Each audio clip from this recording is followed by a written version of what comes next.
The courtroom wasn't just full, it was charged.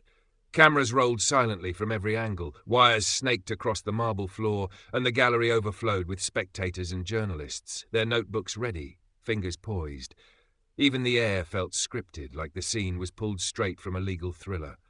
But this wasn't fiction. This was real.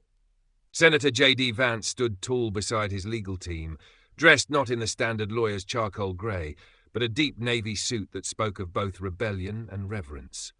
He wasn't just here to answer for words spoken at a Senate hearing. He was here to defend a philosophy, to defend America as he saw it. At the bench was the Honourable Judge Eleanor Bristol, a jurist known more for her sharp dissents and biting wit than for patience with public figures. She tapped the gavel once, not for order, but for dominance. "This is not a campaign rally," she began coldly, narrowing her eyes. "And this courtroom is not your personal microphone, Senator Vance." JD didn't flinch. Instead, he looked around at the audience, at the veterans in uniform, the students with pocket constitutions, and the protesters holding up signs that read, "Dangerous ideas are still ideas." "I'm not here to campaign," JD said, his voice low but clear. "I'm here because truth got uncomfortable." The judge blinked. His lead attorney nudged him to sit, but Vance stayed standing. He knew the rules. He also knew moments like this, moments when someone stands up and refuses to blink first, could change everything. He just didn't know yet how much. The judge shuffled her notes. The first witness was being called, but no one heard the name, because JD Vance, after a pause, after a breath, took one step forward and asked a question that would be replayed millions of times by midnight. The room didn't shift, it froze. JD Vance's voice cut through the solemnity like a whip, but he didn't shout. He didn't need to.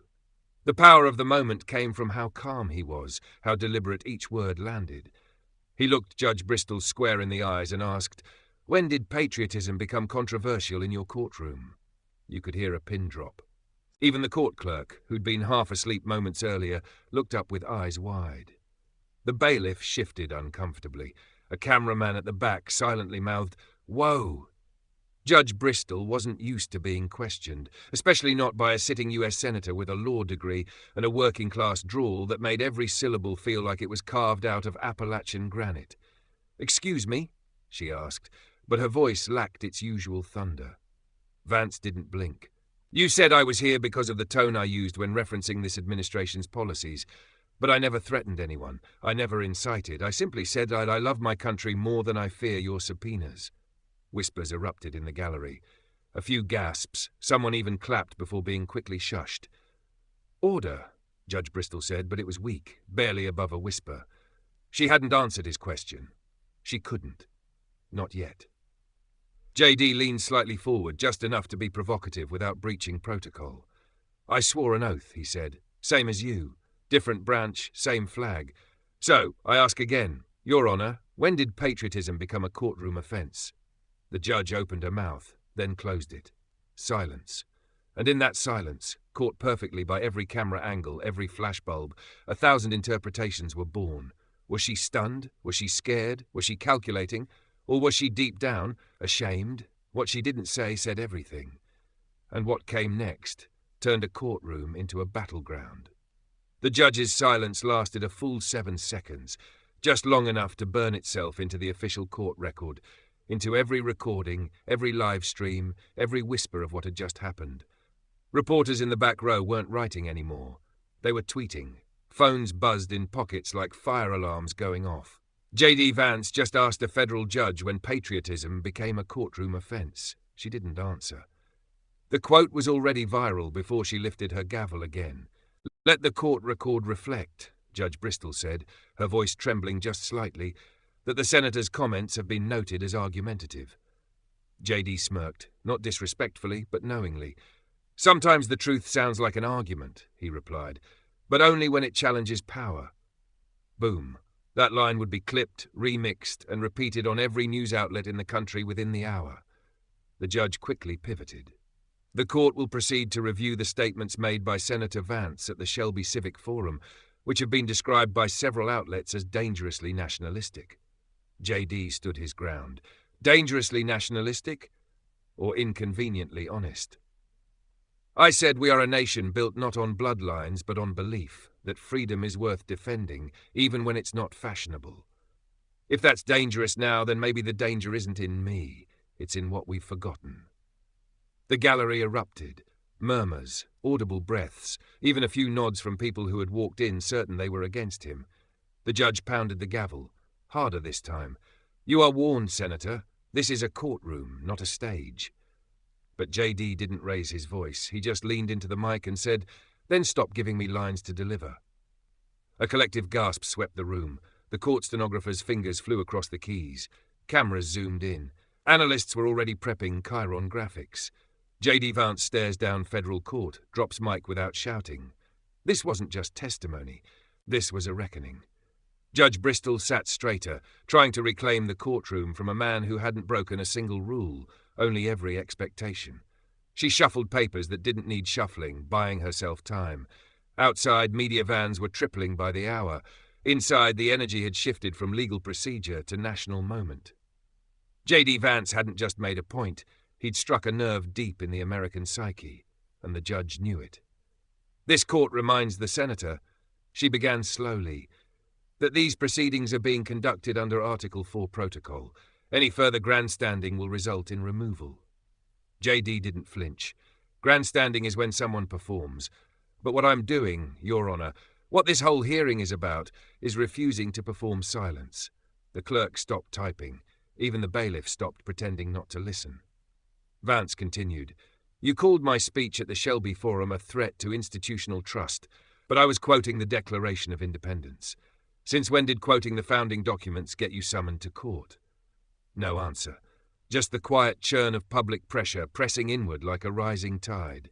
On X, on TikTok, on YouTube, clips of the judge's silence were already trending under hashtags like, When did patriotism change? JD Vance the system. She didn't answer.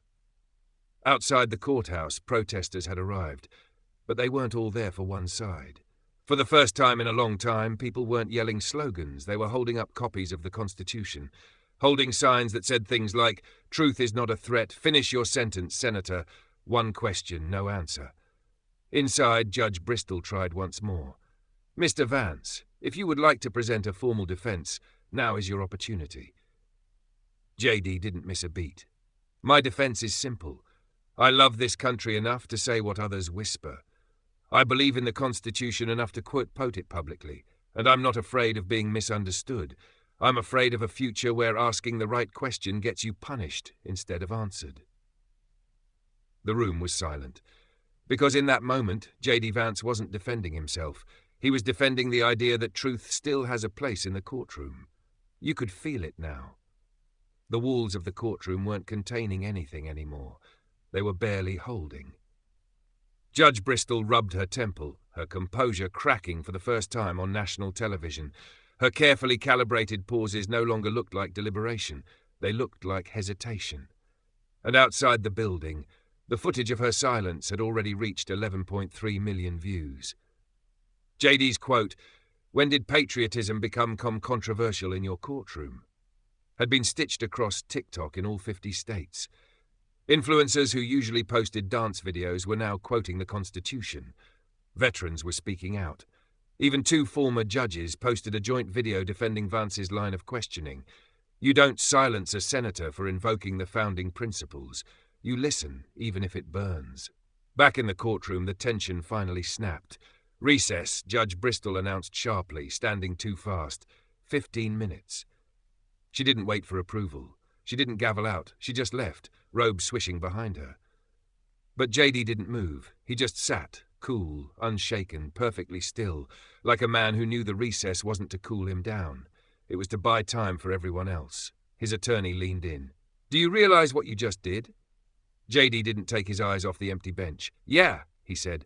I asked a question nobody in power wants to answer. And now everyone's watching to see if silence is all they've got. Outside, people were chanting now. Not against him, not for him, just one word. Over and over again. Answer, answer, answer. Inside, a CNN producer texted, We have never seen anything like this. And on Fox, the Chiron read, The question that shook the bench. This wasn't just a hearing anymore. It was a test, and the whole nation had tuned in to grade it. 15 minutes felt like an hour. When Judge Eleanor Bristol finally re-entered the courtroom, her robe looked heavier, her steps slower. The whispers in the gallery quieted, but the eyes, they didn't blink.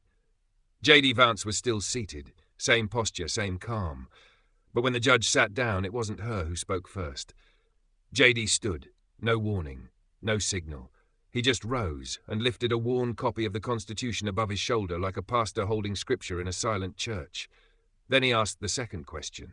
Your Honor, if quoting this gets you summoned to court, then what exactly are we defending in this room? Silence. Again. But this time, it was heavier. This wasn't just about politics now. This was about identity, about whether a courtroom in the United States of America still made space for the ideas it was built upon. Judge Bristol leaned forward, trying to hold control. Senator, this court is not challenging your patriotism. It is questioning your rhetoric and its implications in a divided nation. JD nodded, then replied with words that made the stenographer pause her keys mid-stroke. Divided nations don't heal by silencing voices. They heal by listening to the ones who still believe in unity more than uniformity. And I'm not here to inflame. I'm here to remind this room that freedom of speech isn't freedom from discomfort. A hush fell over the entire courtroom. The kind of hush that doesn't beg to be broken, it demands to be remembered. For a moment, Judge Bristol seemed to soften. She lowered her gavel hand. Her eyes flicked to the Constitution in JD's grasp. And again, she said nothing. That silence, even louder than the first. Outside, protesters on both sides stopped shouting. They started listening. Online, even commentators who despised Vance's policies tweeted, "We don't have to agree with JD Vance to admit he's forcing us to confront the question we've avoided for too long." And the hashtag, she still didn't answer, trending in 17 countries. This wasn't just about JD anymore. It was about every person in every room who ever asked a principled question and got punished instead of heard. The court adjourned that afternoon with no verdict, no reprimand, and no answer. JD Vance left the courthouse through a back entrance, cameras waiting at the front, protesters still chanting "Answer" across the plaza. His legal team buzzed beside him, phones lighting up, offers for interviews flooding in, analysts begging for sound bites. But JD said nothing. He wasn't interested in headlines. Not yet. The next morning, in his Senate office, an envelope waited on his desk. No return address, no seal. Just his name, handwritten in pen that shook slightly. He opened it. Inside was a single sheet of paper. "I was one of your professors at Yale. I didn't believe in your rise. I didn't support your campaign. I mocked your book. But yesterday, I watched a man carry more constitutional courage in one sentence than I've seen in this city in 2 decades. You asked the one question we were all too comfortable leaving unanswered, and when power responded with silence, you didn't blink, you didn't break. You did what we failed to teach you to do. You stood taller. At the bottom, one line, 'Consider this my apology and my respect.'" JD read it twice. Then he folded the letter and slid it into the back cover of his Constitution, right beside the note his grandfather once wrote him at age 13. "Don't let the loud ones make you quiet." He didn't post it, didn't tweet it. He carried it to his next meeting, held it while he prepared his next remarks, because the courtroom might have gone quiet. But now people were answering for her. The invitation arrived in the form of a tweet. No official university letterhead. No PR coordination. Just a screenshot from a student government vote, 72-3. The Harvard Debate Society formally invites Senator JD Vance to speak on freedom of speech in modern America. He hadn't asked to go. He hadn't even commented on the school before. But the vote went viral. Because this wasn't Harvard trying to trap him. This was students asking to hear from him. The man the media had labeled divisive. The man who walked into a courtroom and made a judge fall silent with one question. JD took 2 days to respond, and when he did, he didn't send a statement to a news outlet. He posted just 3 words on his personal feed: "I'll be there." The date was set. The venue sold out in 4 hours. The main auditorium couldn't hold them all, so Harvard live-streamed the event to 3 overflow rooms and online. JD arrived alone. No media team, no filters. He took the stage in his usual Navy suit and carried the same worn Constitution in his jacket pocket. Then, as students leaned forward, skeptics and supporters alike, He opened with this. "I didn't come here to convince you I'm right. I came to prove that asking a question, even one that makes powerful people squirm, is still allowed in this country. I didn't walk into that courtroom to spark a movement, but when a judge refused to answer whether patriotism is now controversial, you gave the answer for her." He paused, looked across the rows. "Because the real power of a republic isn't that the people in charge always get it right. It's that the rest of us are brave enough to ask when they don't." Thunderous applause. Not polite, not obligatory, real. Students who had once protested his name now leaned in. Others live-streamed with captions like, "Disagree with him all you want, but this is leadership." Backstage, a Harvard professor who had publicly criticized Vance for rhetorical aggression approached him and quietly said, "For what it's worth, that question needed asking." JD nodded. "That's all I ever wanted." 2 weeks passed, the headlines simmered, the memes slowed, the protests faded into podcasts and classroom discussions. And then, out of nowhere, Judge Eleanor Bristol released a statement. Not in court, not on television. In a 4-paragraph editorial for the Washington Journal under the headline, "Why I Didn't Answer JD Vance." The piece was calm, controlled, almost apologetic, but not quite. In it, she claimed she had no obligation to entertain rhetorical stunts during judicial proceedings, and that restraint was not weakness but discipline. But the final paragraph, that lit the fuse. A courtroom is not a platform for provocation. It is a place for procedure, and Senator Vance blurred that line. Boom. The story was everywhere again. Back on X, back on cable, back on the airwaves. Because the question wasn't whether JD had blurred the line. It was why the line only seems to blur when someone speaks the uncomfortable truth. JD didn't respond right away. But when he did, he didn't tweet, he didn't post. He requested a return to the courtroom, not for confrontation, but for clarification. The court approved it, reluctantly, publicly. And on a grey Monday morning, the nation watched as JD Vance walked back into that same federal courtroom. This time not under summons, this time with a purpose. When he was called to the stand for his closing remarks, he didn't bring notes. He brought one question. Again, Judge Bristol, you said this courtroom isn't a platform for provocation. But I ask you, is a question only provocative when it's one you can't answer?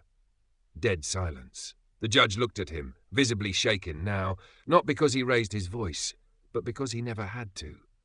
JD looked to the gallery, then back at the bench, and said, if asking about patriotism is now considered provocation, then maybe the provocation isn't the question, it's that it had to be asked in the first place.